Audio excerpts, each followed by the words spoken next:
V അൻവറുമായി സമവായത്തിലെത്താൻ കോൺഗ്രസ് ആരെയും ചുമതലപ്പെടുത്തിയിട്ടില്ലെന്ന് കെപിസിസി പ്രസിഡന്റ് സണ്ണി ജോസഫ്. അൻവർ സഹകരിക്കുമെന്നാണ് പ്രതീക്ഷിക്കുന്നത്. സ്ഥാനാർത്ഥി പ്രഖ്യാപനത്തിന് ശേഷം അൻവറുമായി താൻ സംസാരിച്ചിട്ടില്ല. താൻ ഗോഡ്ഫാദർ ഇല്ലാതെയാണ് വന്നതെന്നും സണ്ണി ജോസഫ് പറഞ്ഞു. ഞാൻ സംസാരിച്ചില്ല. നമ്മളെ നേതാക്കന്മാർ ബന്ധപ്പെട്ടുകൊണ്ടിരിക്കുന്നുണ്ട്. ഇന്നലെ കേസുകാരൻ സംസാരിച്ചിരുന്നു. പ്രത്യേകിച്ച് ആരെയും ചുമതലപ്പെടുത്തിയിട്ടില്ല. എല്ലാവരുമായിട്ടും നല്ല സൗഹൃദത്തിലാണ്. ആവശ്യമായ ചർച്ചകൾ നടത്തും.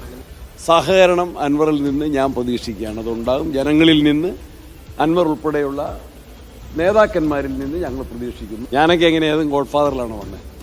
ജോ is a brilliant man, very capable youngster, promising Congress leader. അൻവറിനെ അനുനയിപ്പിക്കാൻ ആരെയും ചുമതലപ്പെടുത്തിയിട്ടില്ല എന്ന് പറയുമ്പോഴും കെ സുധാകരൻ പി വി അൻവറുമായി ചർച്ച നടത്തിയിരുന്നു തുടങ്ങിയ വിവരങ്ങൾ കൂടി പുറത്തു വരികയാണ്. എന്തായാലും അൻവറിന്റെ ഇനിയുള്ള നീക്കങ്ങൾ, അതിനോട് UDFന്റെ ഇനിയുള്ള പ്രതികരണം എന്തൊക്കെയായിരിക്കും തുടങ്ങിയ കാര്യങ്ങളാണ് നിലമ്പൂരിൽ ഇന്ന് ഏറ്റവും പ്രധാനപ്പെട്ട ചർച്ചാ വിഷയമാകുന്നത്. ഷബീർ ഒമർ ഒപ്പം തന്നെ ജംഷീർ കൊടിഞ്ഞി വിവരങ്ങൾ നൽകാനായി ചേരുന്നുണ്ട്. ആദ്യം ഷബീറിലേക്കാണ്. ഷബീർ, അൻവറിന്റെ നിലവിലെ തീരുമാനം, അതിന് UDF എന്ത് മറുപടി നൽകും? അൻവറിന്റെ ഒരു സമ്മർദ്ദ തന്ത്രത്തിന് തുടക്കം മുതൽ തന്നെ വഴങ്ങാതിരുന്ന UDF ഇനിയിപ്പോൾ ഈ 2 ദിവസം എന്ന തിട്ടൂരം അനുസരിക്കാനുള്ള സാധ്യത കുറവാണ്. സ്വാഭാവികമായിട്ടും ഇനി കോൺഗ്രസിന്റെ UDFന്റെ അടുത്ത നീക്കം എന്തായിരിക്കും?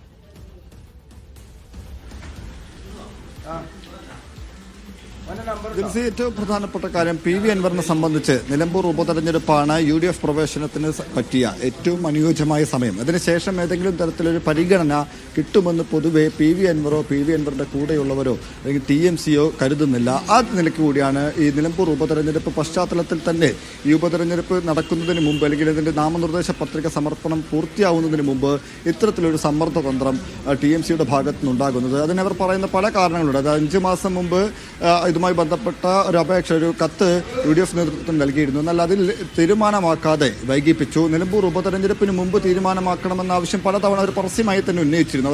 TMC നേതാക്കൾ തന്നെ പറഞ്ഞു നിലമ്പൂർ ഉപതെരഞ്ഞെടുപ്പിന് മുമ്പ് മുന്നണി പ്രവേശനം വേണമെന്ന് ആവർത്തിച്ച് വ്യക്തമാക്കിയിരുന്നു. എന്നാൽ അന്നൊക്കെ ചർച്ച നടത്തി. കോൺഗ്രസ് നേതാക്കൾ പിന്നീട് ചർച്ച നടത്തി അനുനയിപ്പിച്ചാണ് നിലമ്പൂർ ഉപതെരഞ്ഞെടുപ്പ് വരേക്കും പി വി അൻവറിനെ കൊണ്ടെത്തിച്ചത്. ഇനി അതിനുശേഷം ഈ നിലമ്പൂർ ഉപതെരഞ്ഞെടുപ്പിന് ശേഷവും കാത്തിരിക്കാൻ TMC തയ്യാറല്ല, അല്ലെങ്കിൽ പി വി അൻവർ തയ്യാറല്ല എന്നാണ് അവർ പരസ്യമായി പ്രഖ്യാപിക്കുന്നത്. കഴിഞ്ഞ ദിവസം സ്ഥാനാർത്ഥി നിർണ്ണയവുമായി ബന്ധപ്പെട്ട ഒരു സമ്മർദ്ദം അൻവറിന്റെ ഭാഗത്തുണ്ടായി. എന്നാൽ അത് വകവെക്കാതെ, ഗൗനിക്കാതെ അൻവർ എതിർത്ത സ്ഥാനാർത്ഥിയെ തന്നെ പ്രഖ്യാപിച്ച് UDF മുന്നോട്ട് പോകുന്നു. ഈ ഒരു പശ്ചാത്തലത്തിൽ തങ്ങളെ UDFന്റെ ഭാഗമാക്കും, മുന്നണിയിൽ സഹകരിപ്പിക്കുമെന്ന വാക്ക് ഏത് നിലയ്ക്ക് വിശ്വസിക്കും, അല്ലെങ്കിൽ അത് വിശ്വസിച്ച് എങ്ങനെ മുന്നോട്ട് പോകുമെന്ന ആശങ്ക കൂടി TMCക്കുണ്ട്, പി വി അൻവറിനുണ്ട്. ഈ ഒരു പശ്ചാത്തലത്തിൽ കൂടിയാണ് ഇത്തരൊരു കടുത്ത തീരുമാനത്തിലേക്ക് TMC കടക്കുന്നത്. ഈ സമയത്ത് കിട്ടിയില്ലെങ്കിൽ പിന്നീട് മറ്റൊരു സാധ്യതയില്ല എന്ന് വിലയിരുത്തുന്നു. ആ നിലയ്ക്ക് കൂടിയാണ് ഇപ്പോൾ ഇവരുടെ നിലപാട് കടുപ്പിക്കുന്നത്. 2 ദിവസത്തിനകം ഇക്കാര്യത്തിലൊരു തീരുമാനം വേണമെന്ന് കണിശമായി തന്നെ പറയുകയാണ്. ഇല്ലെങ്കിൽ കടുത്ത നടപടി എന്ന നിലയ്ക്ക് നിലമ്പൂരിൽ പി വി അൻവർ TMCയുടെ സ്ഥാനാർത്ഥിയായി മത്സരിക്കും. അങ്ങനെ മത്സരിക്കുകയാണെങ്കിൽ അത് സ്വാഭാവികമായും ഇപ്പോഴത്തെ ഒരു രാഷ്ട്രീയ സാഹചര്യത്തിൽ അത് UDF സ്ഥാനാർത്ഥിയുടെ വിജയസാധ്യതയായിരിക്കും ബാധിക്കുക. എന്നാൽ താൻ ജയിക്കുമെന്ന് പി വി അൻവർ ഇപ്പോൾ പുറത്തേക്ക് ഇറങ്ങുകയാണ്. അദ്ദേഹം ലീഗ് നേതാക്കളെ കാണുമെന്നാണ് മനസ്സിലാക്കുന്നത്. ഏതെങ്കിലും തരത്തിൽ പ്രതികരണത്തിൽ തയ്യാറാണോ? കഴിഞ്ഞ ദിവസം അദ്ദേഹം പറഞ്ഞിരുന്നു 2 ദിവസത്തേക്ക് അദ്ദേഹം പ്രതികരണം നടത്തില്ല, ഒരു തരത്തിലുള്ള പരസ്യ പ്രതികരണത്തിനും തയ്യാറല്ല എന്ന് അദ്ദേഹം പറഞ്ഞിരുന്നു. ഇപ്പോഴും അദ്ദേഹത്തിന് നമ്മൾ അദ്ദേഹത്തോട് പ്രതികരണം ആരാഞ്ഞപ്പോഴും അദ്ദേഹം പറയുന്നത് അദ്ദേഹം പരസ്യ പ്രതികരണത്തിനില്ല, ഒന്നും വാ തുറന്നു തന്നെ ഇല്ല എന്ന് വേണം കൃത്യമായി പറയാൻ. ഇപ്പോൾ അദ്ദേഹം ലീഗ് നേതാക്കളെ, അതായത് പി കെ കുഞ്ഞാലിക്കുട്ടിയെയും അടക്കമുള്ള കുഞ്ഞാലിക്കുട്ടി, PMS അടക്കമുള്ള നേതാക്കളെ കാണാൻ പോവുകയാണ്. ആ നിലയ്ക്കാണ് ഇപ്പോൾ അദ്ദേഹത്തിന്റെ നീക്കം. UDFന്റെ പ്രധാനപ്പെട്ട ഘടകകക്ഷി എന്ന നിലയ്ക്കാണ് അദ്ദേഹം ലീഗ് നേതൃത്വത്തെ കാണുന്നത്. അദ്ദേഹം ഏത് സാഹചര്യത്തിലാണ് ഇത്തരത്തിൽ കടുത്ത നടപടികൾ, തീരുമാനങ്ങൾ കൈക്കൊണ്ടത്, അല്ലെങ്കിൽ ഇന്നലെ കടുത്ത വിമർശനത്തിലേക്കും ഈ സ്ഥാനാർത്ഥിയെ എതിർക്കുന്ന നിലയിലേക്കും പോയത് എന്നതടക്കം അദ്ദേഹം വിശദീകരിക്കുമെന്നാണ് നമ്മൾ മനസ്സിലാക്കുന്നത്. UDFിലെ പ്രധാനപ്പെട്ട ഘടകകക്ഷി എന്ന നിലയ്ക്ക് ലീഗിനെ ബോധ്യപ്പെടുത്തും.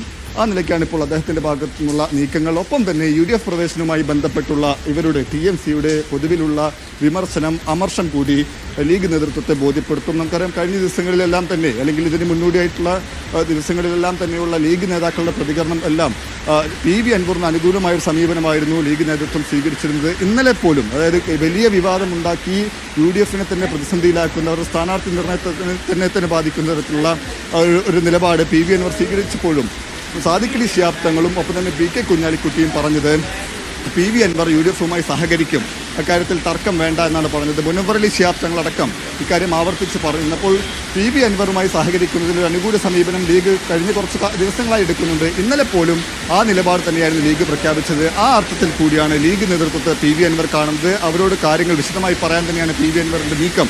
എന്ത് അടിസ്ഥാനത്തിലാണ് യു ഡി എഫ് പ്രവേശനം നിഷേധിക്കുന്നത് എന്ന ചോദ്യമാണ് പി വി അൻവർ ഉയർത്തുന്നത്. ആ നിലയ്ക്ക് അതിശക്തമായി ഈ ഒരു ഘട്ടത്തിൽ 2 ദിവസത്തിനകം തന്നെ ഈ തെരഞ്ഞെടുപ്പ് ചൂടിലേക്ക് കടക്കുന്നതിന് മുമ്പ് തന്നെ ഈ യു ഡി എഫ് പ്രവേശനവുമായി ബന്ധപ്പെട്ട ഉറപ്പെങ്കിലും ലഭിക്കണം. ഉറപ്പ് എന്ന് പറയുമ്പോൾ വെറുതെ ഒരു ഉറപ്പല്ല, അത് ലീഗ് പോലെ സംഘടനകൾ നൽകുകയാണെങ്കിൽ അതിലൊരു പ്രതീക്ഷ പി വി അൻവറിന് സ്വാഭാവികമായിട്ടുണ്ടാകും. ഏറ്റവും ഒടുവിലത്തെ സാധ്യത എന്ന് പറയുന്നത് പ്രവേശനവുമായി ബന്ധപ്പെട്ട കൃത്യമായ ഒരു ഉറപ്പ് ലഭിക്കുന്നത് വരെ തന്നെ ഈ ഒരു നിലപാടിലാണ് ഇപ്പോൾ നിൽക്കാൻ TMC ഉദ്ദേശിച്ചിരിക്കുന്നത്, പി വി അൻവർ ഉദ്ദേശിച്ചിരിക്കുന്നതിലും. ഷബീർ പറഞ്ഞതിൽ ഏറ്റവും പ്രധാനപ്പെട്ട കാര്യം ഇനിയിപ്പോൾ ലീഗ് നേതാക്കളെ അൻവർ കാണുന്നുണ്ട്. കഴിഞ്ഞ ദിവസങ്ങളിലൊക്കെ അൻവറിന് അനുകൂലമായി തന്നെയാണ് ലീഗ് നേതാക്കൾ അവരുടെ പ്രസ്താവനകൾ നടത്തിയത്. അൻവർ സഹകരിക്കുമെന്നുള്ളൊരു ശുഭാപ്തി വിശ്വാസം തന്നെയായിരുന്നു. സ്വാഭാവികമായിട്ടും അൻവർ ഒരു UDF പ്രവേശനം അല്ലെങ്കിൽ UDFമായി സഹകരിച്ച് പ്രവർത്തിക്കാൻ ശ്രമിച്ചത് തുടക്കം മുതൽ അത് ലീഗുമായി ബന്ധപ്പെട്ടുകൊണ്ട് തന്നെയായിരുന്നു. അതുകൊണ്ട് തന്നെ ഇപ്പോൾ അൻവർ സ്വീകരിച്ചിരിക്കുന്ന ഈ നിലപാടുമായി ബന്ധപ്പെട്ടുള്ള കൂടുതൽ കാര്യങ്ങൾ ലീഗ് നേതാക്കളുമായി നടക്കുന്ന ചർച്ചയിൽ ഉണ്ടാകുമെന്ന് തന്നെയാണ് പ്രതീക്ഷിക്കുന്നത്.